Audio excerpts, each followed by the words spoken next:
réussi son début de carrière, sachant que je l'ai dit tout à l'heure, le début de carrière, ça se prépare à l'avance.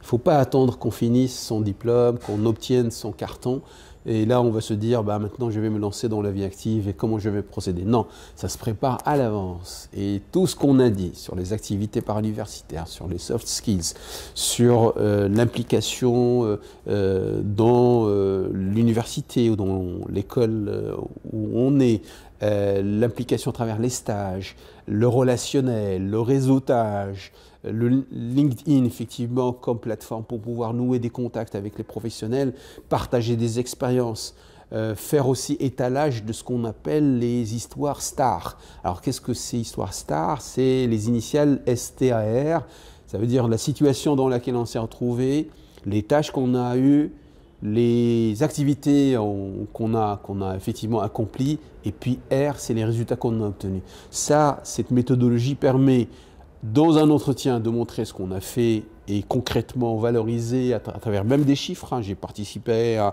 un salon de telle entreprise, telle activité. J'ai été effectivement en contact avec des prospects et des clients et on a réussi à signer un contrat de tant milliers kilos de dirhams, par exemple. Donc ça, c'est des choses factuelles qui permettent effectivement de donner une idée sur vos capacités, votre approche, vos soft skills, et en même temps aussi permettre à l'entreprise de cerner un petit peu votre profil. Donc, aller effectivement vers une carrière, ça se prépare, et puis bien entendu, ne pas mettre la barre trop haute. Assez souvent,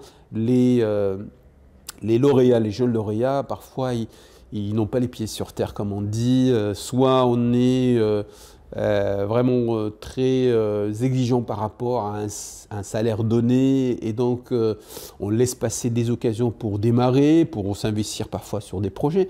Parfois, le salaire ne suit pas assez, mais en face, vous avez un projet qui pourrait éventuellement être très valorisant pour votre carrière. Donc, en termes de tremplin, ça pourrait être très bénéfique. Donc, ne pas être trop exigeant, ne pas accepter, enfin, accepter n'importe quoi, ça aussi, c'est mauvais.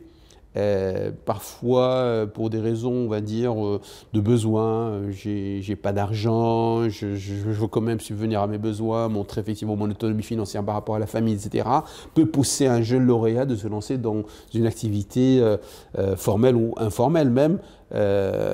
Sur un CV, ça peut éventuellement laisser une tâche. Moi, je dis, méfiez-vous de cela, ne soyez pas trop exigeants. N'acceptez pas n'importe quoi non plus. Donc il faut être entre les deux.